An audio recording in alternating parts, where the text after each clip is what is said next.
first step you have to do, this is the easiest, basically the radio that you can do in any Chevy or GM platform. Let's go ahead and put the shifter lever, put the steering wheel all the way down so this thing could pop off.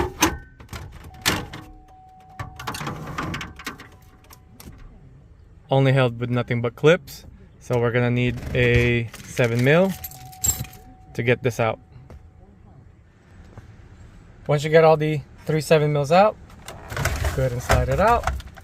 You'll have these two. All you have to do is pinch this and it'll release. The antenna adapter just pops off. Here are the parts that we're going to use. The Kenwood DMX 150BT. These are very inexpensive, so if you just want something that works great, Kenwood is the way to go.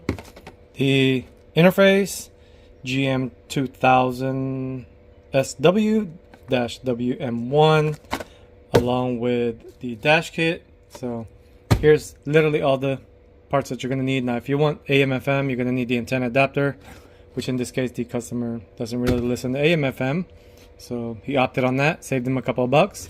So we're going to go ahead and wire everything up. When you get everything out, this is what's the package will come with. Now it does not come with the system right here, so you're gonna have to run a accessory wire to the fuse box or the ignition harness with an inline fuse. That way it'll turn on and off with the vehicle. So this is kind of misleading a little bit. So it looks like it'll come with the module that would provide the accessory signal, which in this case it does not. So we're gonna have to work with what we got, wire everything up. Alright, I just wanted to show you the process so far. For the remote control, the blue yellow will connect to the solid brown. Now this is the access interface ASWC. This is what the blue white you're just gonna have to cut and tape up, hook it up to the 3.5mm jack, and here's the connector.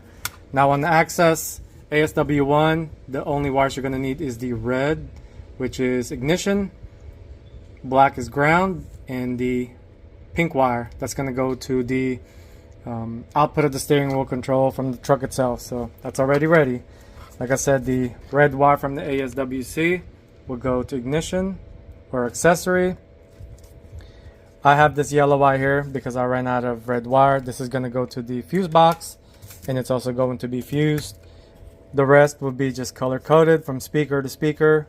You'll have a solid wire, which is the positive side, and then the one with the stripe is the negative side. So you'll have the passenger side front is gray, the purple is rear passenger, the white is front driver, green is rear driver, and the green wire, you're supposed to hook this up to the parking brake. Now you have option to hook it up to wherever you desire to bypass it. That'll be at your own risk if you want to do that. Obviously the yellow wire is the constant, and like I said, just tape this up, Tessa tape it. Right now I'm just kind of leaving everything open, that way you can see what I did. So this is the access interface for the steering wheel control. So we're going to go ahead and finish everything up. This is the parking switch wire that you're going to tap it in from the back of the radio. Like I said, this is just needs to pick up a ground signal, so you can take that information as much as you want, so you can do it however you want. So it could be in the parking brake switch or the parking brake itself, which is where you're supposed to. So like I said, do this at your own risk. Hook it up to this wire right here, and you're done with that part. So now the next step is to take off the fuse box cover, put that aside.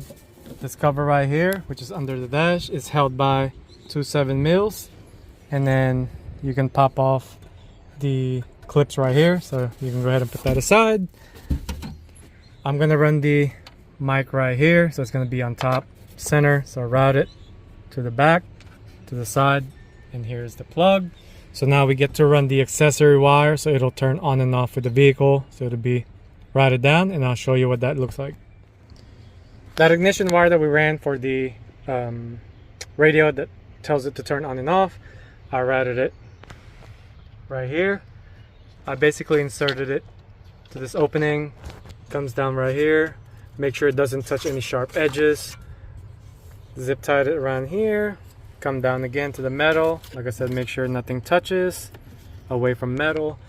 And this plug right here, you can either get it from the orange wire right there or the brown wire. It doesn't really matter, they're both accessory signal.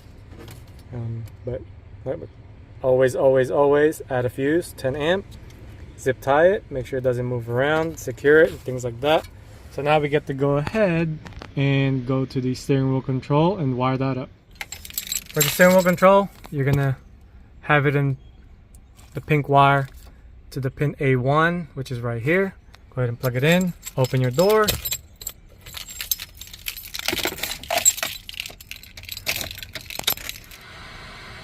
Once you start seeing it flash like that, press the volume up a few times until it picks up. There you go, now let go. It'll do its thing, trying to learn these steering wheel functions. At this point, you're just gonna have to let it do its thing.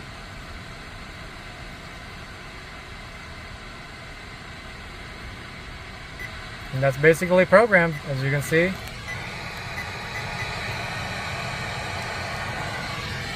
So now we can go ahead and turn it off. It took me a few times to program the access steering wheel control, but it finally picked up the signals. So now everything works.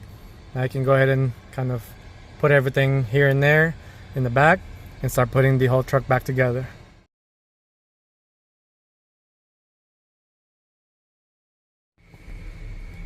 Here's the finished installation. I can't turn up too high due to copyright reasons.